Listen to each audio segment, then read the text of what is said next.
Guys, magluto tayo ngayon ng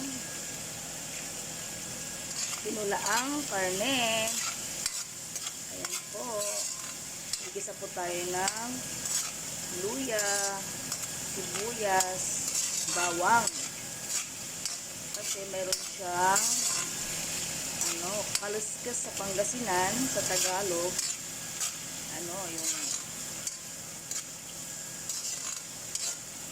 Yung doon. Basta. Yung malaking bituka siya. Ayan.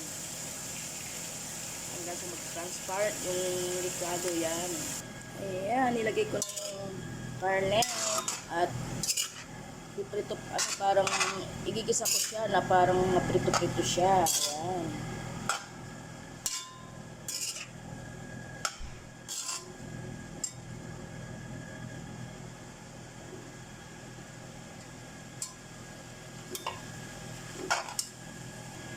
Ayan, naprito-prito na yung aking karne. Kaya inilagay ko na yung Himalayan salt kasi iwas ako sa patis. Tapos paminta.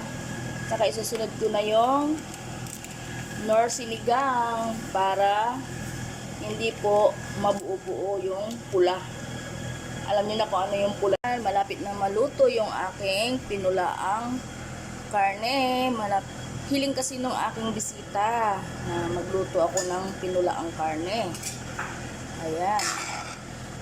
Na ngayon ay umitim na. Ayan po.